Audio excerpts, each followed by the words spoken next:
Nah, ya diopeni ini dunia diisi macam-macam, ada tumbuh-tumbuhan, binatang, ada kekayaan laut, itu untuk manusia, semua ditundukkan oleh Allah. Di depan saya ini ada air, yang butuh air 100 derajat, itu manusia dipanasi. Yang butuh air sampai di bawah 0 derajat, beku, dingin, itu manusia. Binatang nggak butuh. Nah, di situ. Jadi Allah itu menciptakan manusia dan memberi rezeki kepada manusia dan tidak meninggalkan manusia begitu saja. Allahu khalaqona wa razaqona wa lam yatrukna hamalan. Nah, salah satu buktinya tidak meninggalkan kita begitu saja, ya dunia itu diisi dengan berbagai macam kebutuhan manusia.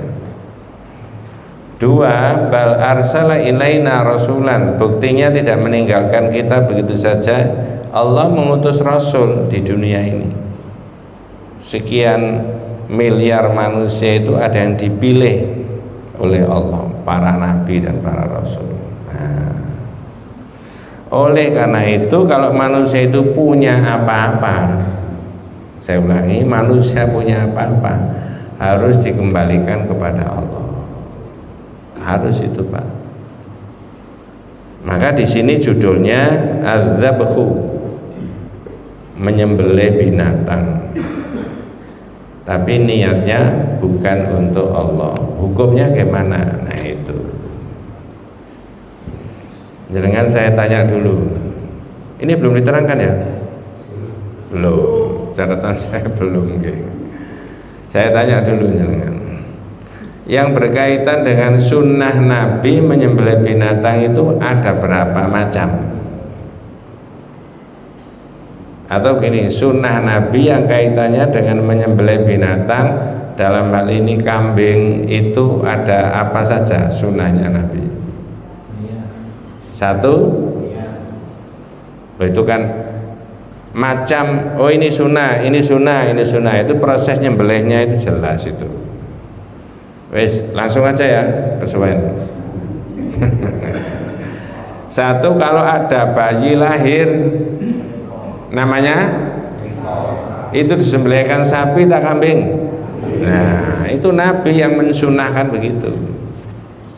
Dua apa? Korban.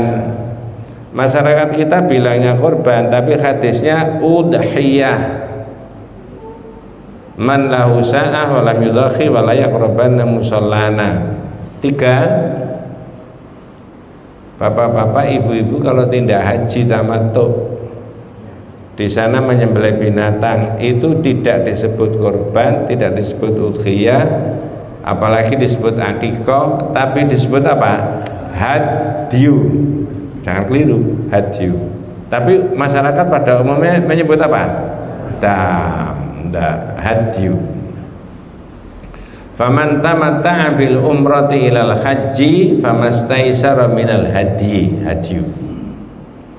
Wes, saya tidak bahas itu. Sekarang bahas tauhidnya. Kalau membahas tauhidnya, tadi saya sebutkan manusia itu diberi fasilitas oleh Allah. Makanya kalau manusia itu jenengan dan saya orang beriman itu punya apa-apa harus dikembalikan kepada Allah. Mana dalilnya? Gampang. Kalau ayatnya saya baca separuh, jenengan bisa meneruskan. Pasti bisa. Coba ya. Qul inna sholati, terusnya. Nah, wa nusuki, terus wa mahyaya, terus wa mamati. Dari situ ada berapa macam, Pak? Sampai di situ dulu. Berapa? 4. Apa saja 4 itu, Pak? Sholatku, yang kedua ibadahku, yang ketiga hidupku, yang keempat mati. Jangan diteruskan dulu, 4 dulu dibahas. Oh, Pak Ustadz, bahwa orang Islam itu harus berpedoman pada 4 ini dipakai apa? Apa itu? Sholat, yang kedua ibadah, yang ketiga hidup, yang keempat mati. Nah sekarang saya tanya jenengan, yang sama antara kita dengan orang kafir itu yang mana dari empat itu tadi? Hidup dan mati. Yang tidak sama sholat dan ibadah. Ya sudah, sendiri-sendiri lain-lain. Memang dia bukan orang Islam, biarin aja menurut keyakinan mereka. Kalau tanya kita ya kita jelaskan, Islam itu kok gini Pak? Oh ya, jangan lihat dari sholatnya saja, ada sosialnya, ada menghormati orangnya, ada akidahnya, macam-macam. Saya ulangi, jadi yang sama antara kita sama orang yang tidak beragama Islam itu hidup dan mati. Sama-sama hidup Pak ya? Besok sama-sama mati? Ya. Sebenarnya gini loh Pak, Bu ya. Orang itu walaupun naudzubillah min dzalik tidak beriman, tanpa diceritani, Pak Bu jenengan ini besok-besok bisa meninggal loh. Udah ngerti. Gak usah dituturi bisa ngerti. Bener Pak ya? Lah ya aku lho wis tuwa sudah 5-7. Lah terus suwe-suwe nang ndi? Kemana Pak? Nggak usah takut, biasa saja. Yang penting jenengan dan kita itu diberi umur panjang, barokah sama Allah, diberi barokah. Kalau nanti dipundhut, orang Islam goalnya masuk apa? Surga. Wis itu tok aja. Ya. Jadi saya ulangi bahwa hidup dan mati yang perlu diterangkan itu setelah mati ada apa loh itu loh. Tidak ada apa-apa Pak. Ya jangan, orang Islam pun tidak ada apa-apa. Hidup dan mati itu sama antara kita sama orang kafir. Namanya istilahnya di kitab Itsbatu Tauhidir Rububiyah. Itu menetapkan keyakinan Allah itu yang mengatur. Sing diatur sama Allah itu bukan orang Islam atau orang kafir. Detak jantungnya orang kafir ya podo sama orang Islam. Kolesterolnya ya podo. Tumbuh kembangnya ya podo, kebutuhan biologisnya ya podo. Sing gak podo yaitu sholat dan ibadah. Mereka tidak punya sholat, mereka tidak punya ibadah. Kita yang punya. Itu namanya Itsbatu Tauhidil Uluhiyah, menegakkan keyakinan satu-satunya yang disembah Allah. Mereka tidak, nggak apa-apa, sendiri-sendiri. Nah orang Islam yang empat itu tadi Pak, inna sholati wa nusuki wa mahyaya wa mamati, terusnya apa? Lillahi rabbil alamin. Untuk Allah. Untuk Allah. Loh, nah, kalau untuk Allah dipakai infak semuanya kalau punya duit ya enggak. Untuk anak, untuk istri, untuk keluarga, untuk makan, untuk minum, untuk ini. Itu juga nawaitunya niatnya untuk apa? Ibadah. Lillahi, untuk Allah. Wes, yang ketiga tadi apa Pak?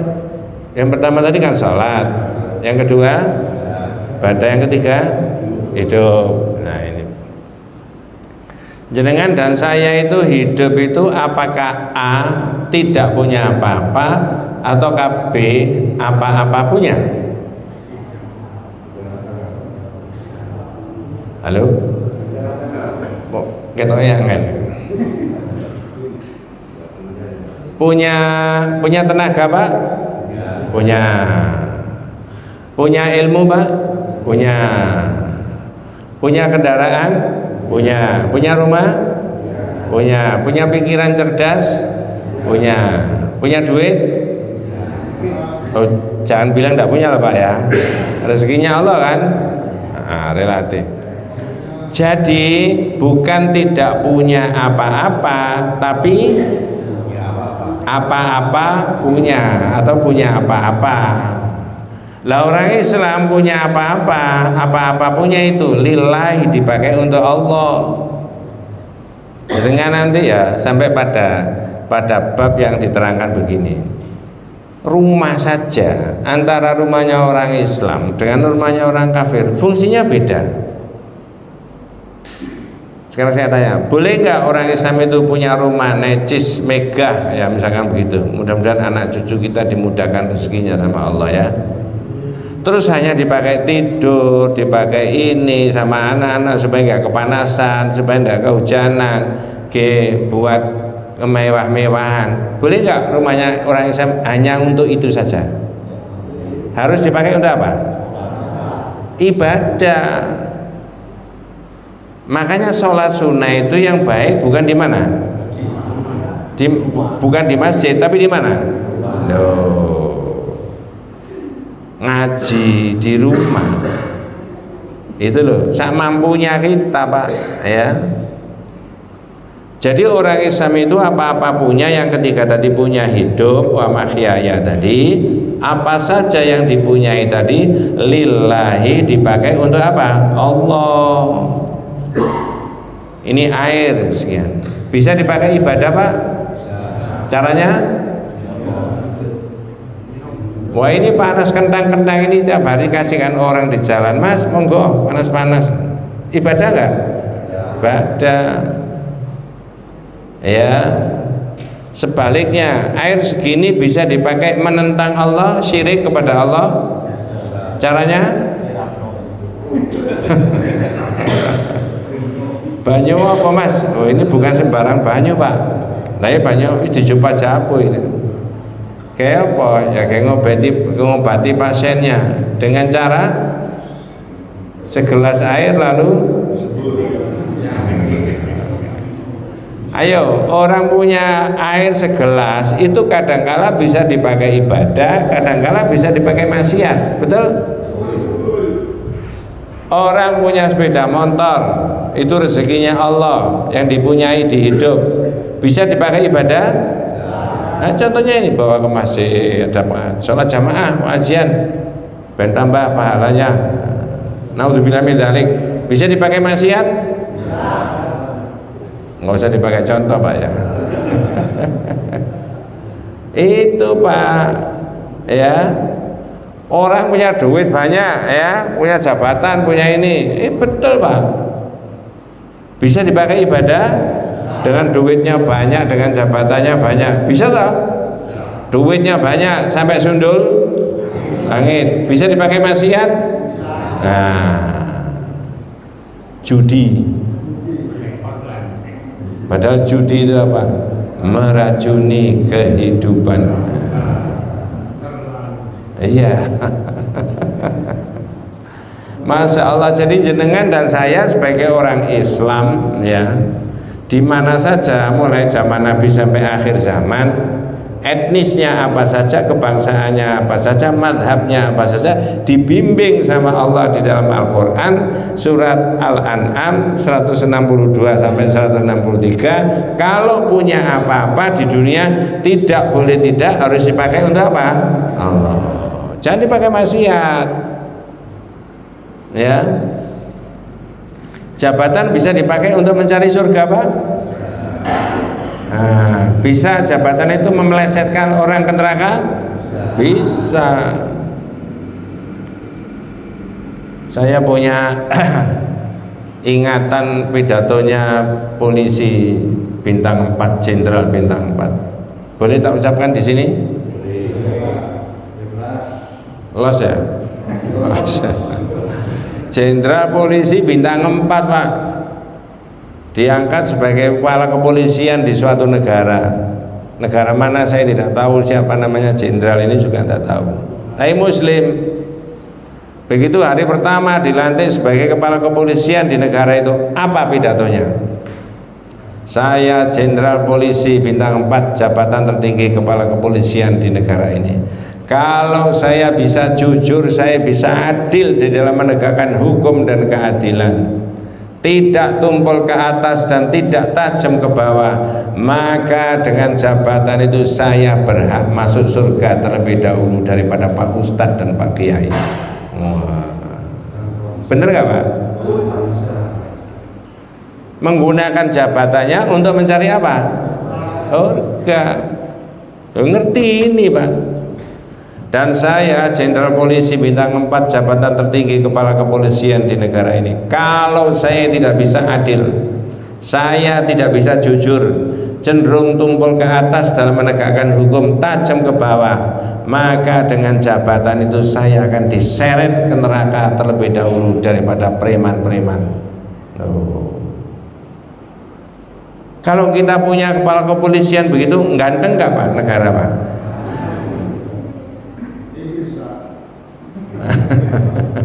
Wis sampai di situ aja. Jadi Allah itu memberikan berbagai fasilitas manusia, maka menurut ayat tadi lillahi rabbil alamin la syarikalah, jangan dipakai untuk syirik. Punya benda, punya barang, punya uang, punya jabatan, punya ini, semuanya harus dipakai untuk kebaikan. Ini tauhid ya, la syarikalahu wa bidzalika umirtu, dan begitulah aku diperintah, wa ana awwalul muslimin, dan aku orang yang pertama kali berislam. Jadi panjenengan didhawuhi dalam surat Al-An'am, termasuk saya, kita semuanya orang Islam, kalau apa-apa yang dipunyai sekecil apapun itu harus dipakai untuk mencari surga, untuk mentauhidkan Allah. Betul Pak? Nah, berikutnya, nah ini yang penting Pak ya, ada cerita, tapi cerita ini cerita hadis. Jangan sebutkan binatang yang biasa terbang-terbang, yang paling rendah, yang paling kecil, yang jijik, itu apa namanya? Lalat. Pertanyaan berikutnya, lalat itu disebut-sebut nggak di Quran? Disebut, nanti kita ketemu. Disebut gak di hadis? Disebut. Mengapa maksudnya itu? Binatang yang kecil, yang jijik, kalau ada orang membunuh tidak ada yang mempersoalkan, dan binatang itu tidak dilindungi, betul Pak ya? Tapi kata Nabi, hati-hati Mas, orang itu bisa masuk surga gara-gara lalat, bisa masuk neraka gara-gara lalat. Ini jenengan dan saya kalau tidak buka-buka kitab ini nggak paham Pak. Hadis sahih riwayat Ahmad, Imam Ahmad dari Thariq bin Syihab. Ya, ceritanya begini. Nah ini saya ceritanya panjang, cerita hadis Pak. Orang Islam itu tidak terus ngedabrus kemana-mana, nggak ada maknanya. Ini yang didawuhkan, ini dawuhnya Rasulullah itu ya. Nabi bilang gini, dakhalal jannata rajulun fi dzubabin wa dakhalan nar rajulun fi dzubabin. Para sahabat, saya tak beritahu ya, ada orang masuk surga karena lalat, ada orang masuk neraka karena lalat. Itu andai kata jenengan jadi sahabat Nabi, kira-kira tanya nggak sama Nabi? Aneh nggak Pak? Atau nggak aneh belas? Ya, sahabat tanya, kaifa dzalika ya Rasulullah? Nabi, kok bisa terjadi? Masa lalat aja bisa menyebabkan orang masuk surga, bisa menyebabkan orang masuk neraka? Lalat. Ya. Sebelum saya lanjut, saya tanya panjenengan. Kira-kira menurut ukuran pikiran saya, pikiran panjenengan, yang masuk surga itu orang apa?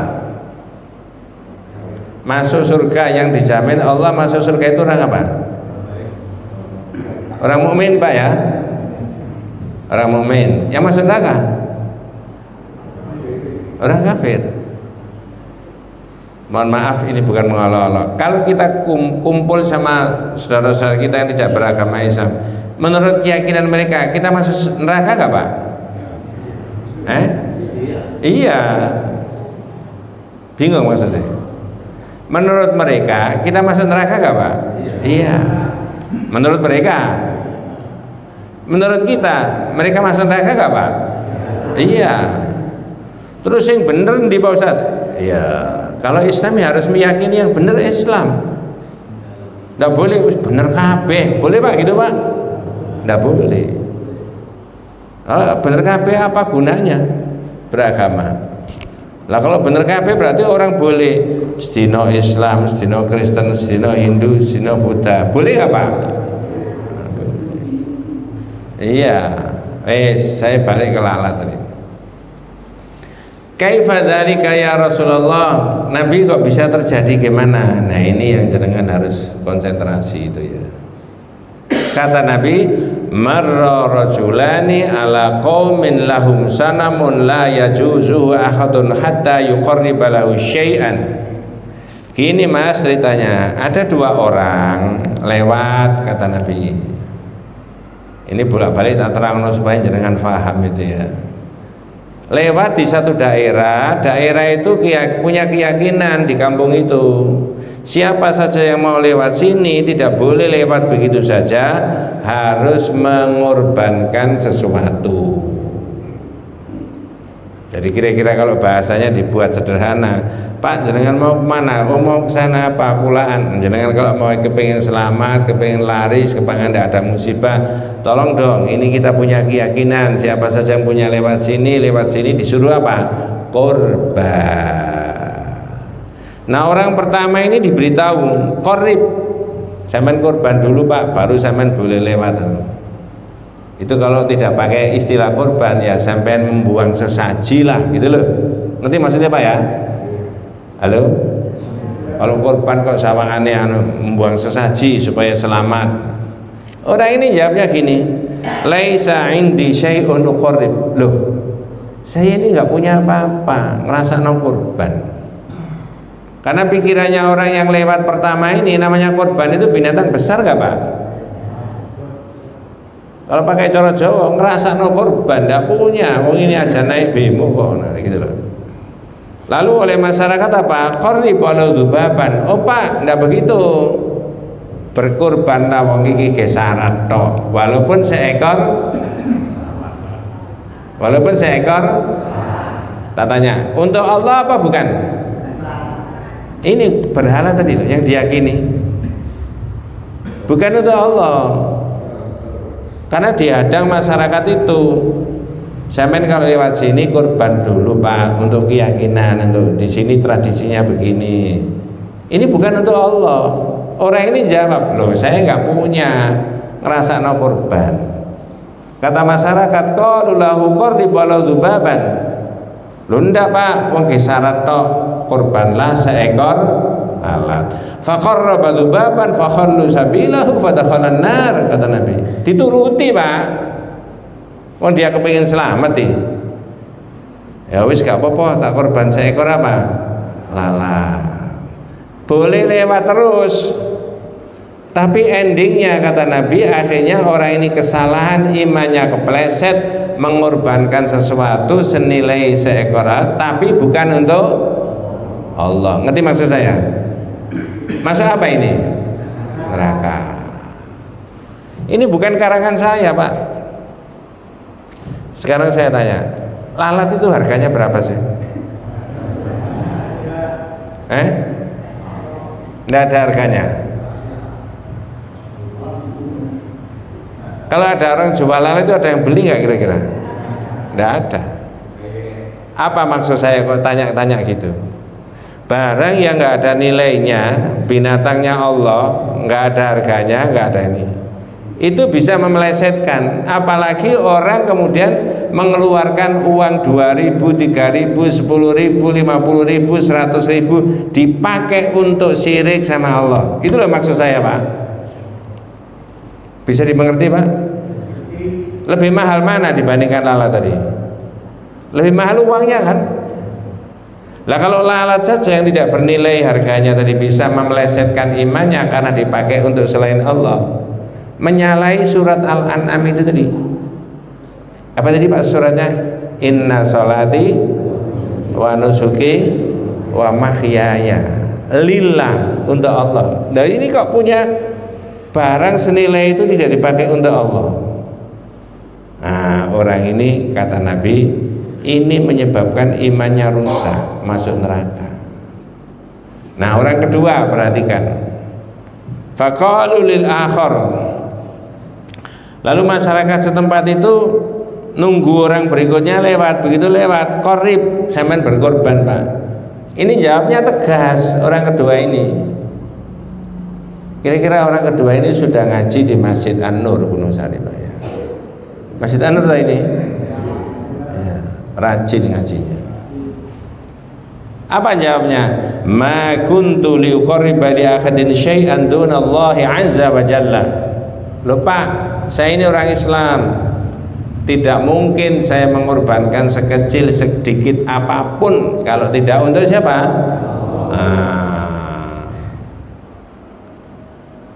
Ini loh Pak, hidup itu ini.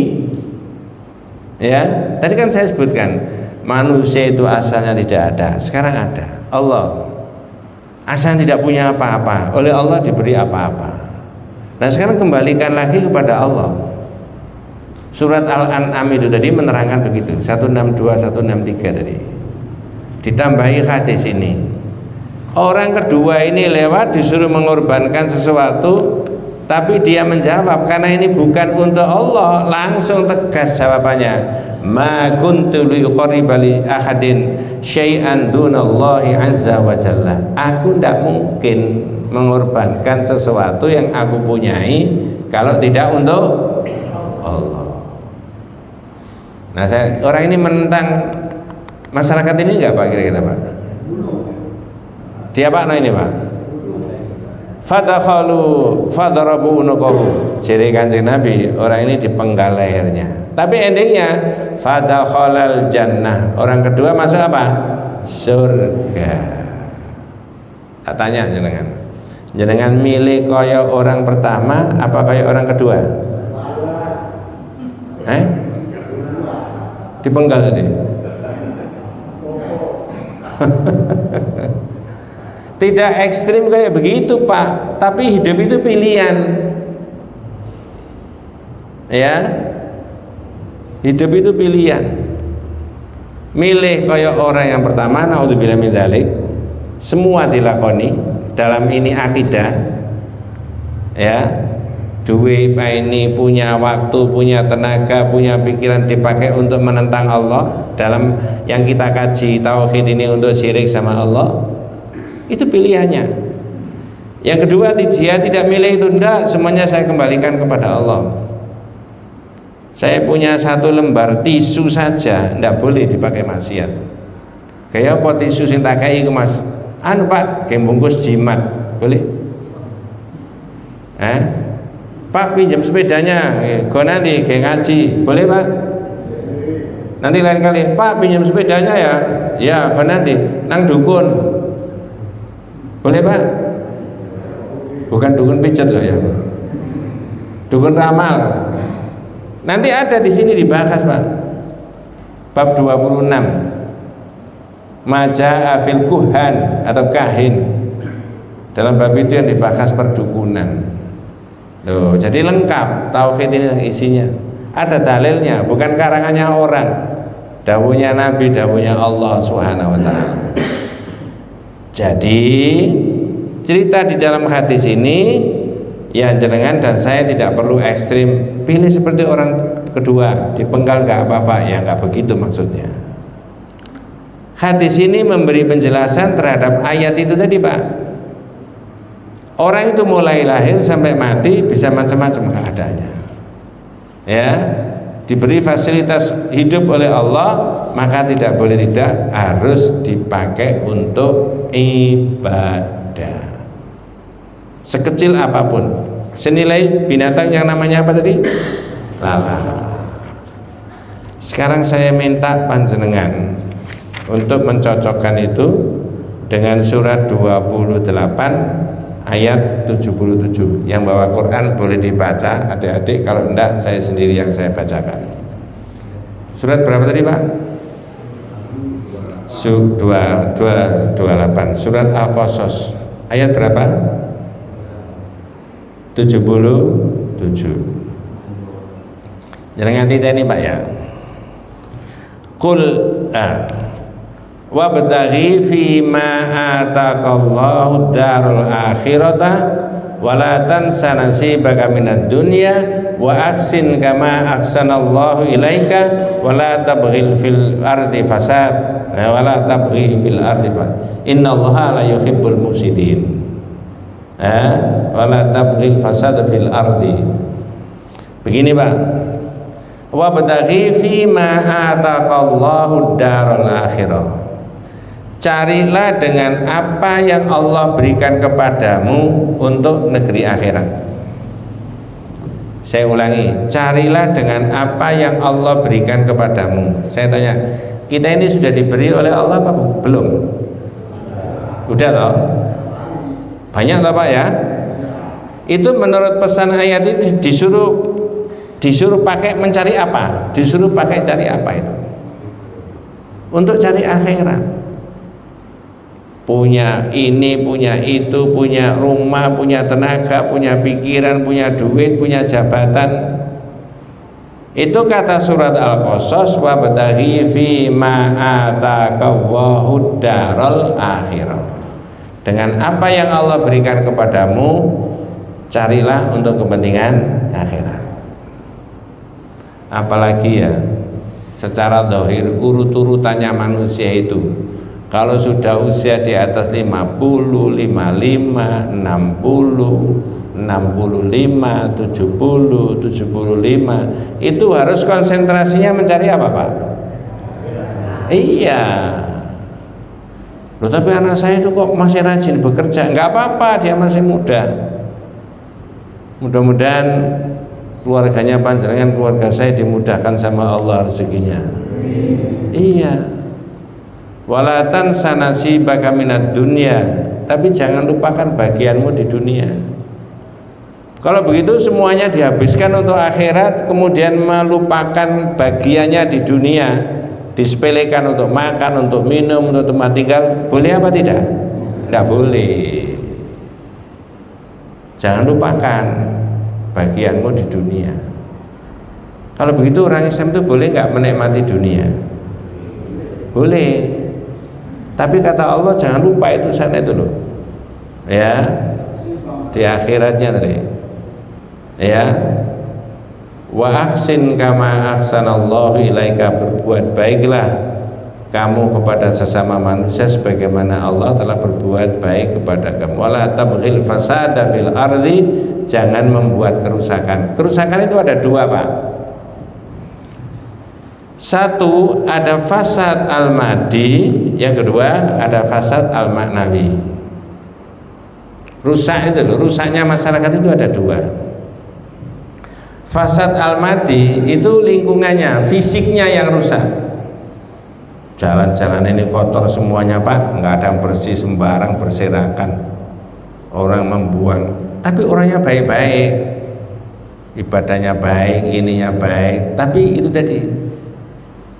Ini belum mencerminkan orang berbuat baik karena rusak lingkungannya. Yang kedua, fasad al-maknawi. Waduh Pak, kampungnya bagus, ya, selembar tisu saja loh, enggak ada yang berserakan, ya. Terus ditata rapi, ada penghijauannya itu. Tapi di balik gedung-gedung yang indah, yang bagus, ada perjudian, ada perzinaan, ada minum khamr, ada perselingkuhan, ada kesepakatan jahat. Berarti itu bisa rusak al-madi, lingkungannya yang rusak, jorok, tidak baik, tidak bersih, kumuh. Yang kedua bisa rusak apanya? Akhlaknya manusia. Apa Pak yang jenengan dawuhkan tadi? Sekarang ini lagi ngetren, dibahas orang di YouTube, di mana-mana. Apa itu? Judi. Judi online itu ngerusak lingkungan nggak kira? Lingkungan fisik ngerusak apa enggak? Enggak. Rumahnya masih tetap tertib, kan betul begitu toh? Lingkungannya masih tetap bersih, got-gotnya masih bagus, air sungainya masih jernih. Tapi yang marah apa? Tadi yang jenengan dawuhkan tadi apa? Judi, akhlaknya. Misalkan begitu. Barang yang tidak nampak tapi bisa merusak. Kan tidak nampak, Orang seusia panjenengan, seusia saya mungkin tidak ngerti namanya judi online itu apa. Betul Pak ya? Tapi orang yang melek di dunia internet itu paham cara-caranya judi caranya. Ya, kok tidak bisa dihentikan kenapa? Di situ. Maka pesan ayat tadi dimulai dari wabtaghi fima ataqallahu darul akhirah. Carilah dengan apa yang Allah anugerahkan kepadamu untuk kepentingan akhirat. Ya. Wala tansa nasibaka minad dunya. Janganlah kemudian lupakan bagianmu di dunia. Nggih, Pak.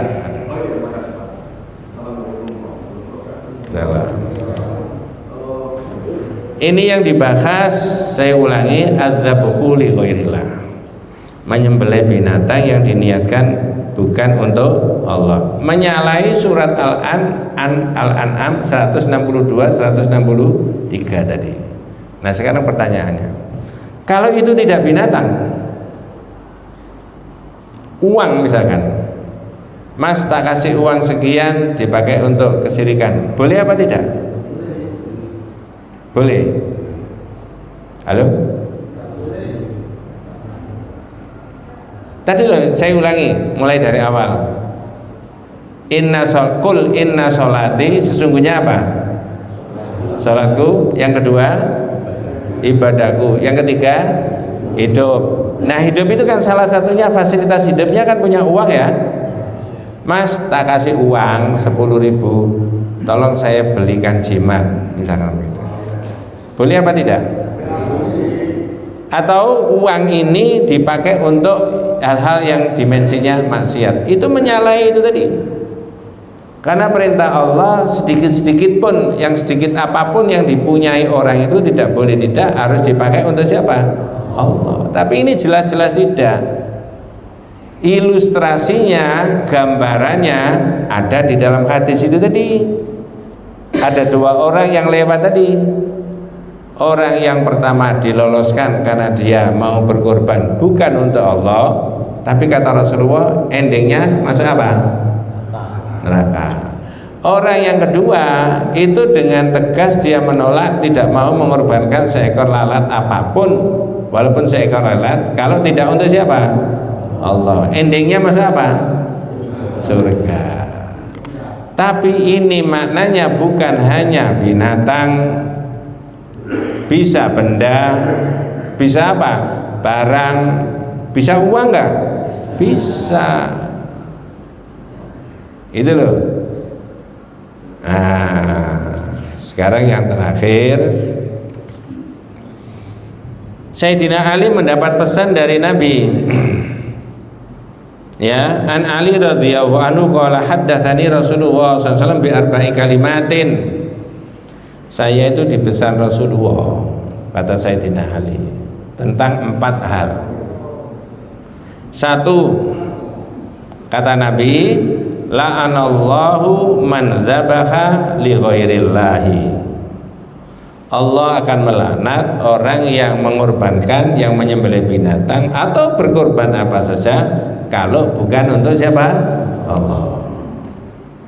Makanya dari awal sudah tak sampaikan tadi, ya, kita ini tidak ada menjadi ada, besok tidak ada karena Allah. Nah, yang kita punya ini kembalikan ke sana. Yang kedua, singkat-singkat aja, ada 4 poin. La'anallahu man la'ana walidayhi. Allah melaknat orang yang melaknat orang tuanya sendiri. Naudzubillah min dzalik. Mudah-mudahan putra-putrinya panjenengan dijadikan Allah anak yang soleh dan solehah, dan kita semuanya. Tapi ada hadis yang menarik, gimana caranya orang melaknat orang tuanya sendiri. Seorang A mengolok-olok orang tuanya seorang B, lalu dibalas seorang B mengolok-olok orang tuanya ini. Ini sama dengan seorang A melaknat orang tuanya sendiri. Ini jenengan kumpul di sini, kalau bapak kita, ibu kita itu sudah wafat, mudah-mudahan diberi rahmat sama Allah, diberi maghfirah. Mereka sudah tidak tahu anak saya jam sekian ini ngapain. Ternyata di masjid. Perlu apa? Ngaji. 2, Tiga, la'anallahu man awa muhdith. Ya, Allah melaknat orang yang melindungi orang yang bersalah.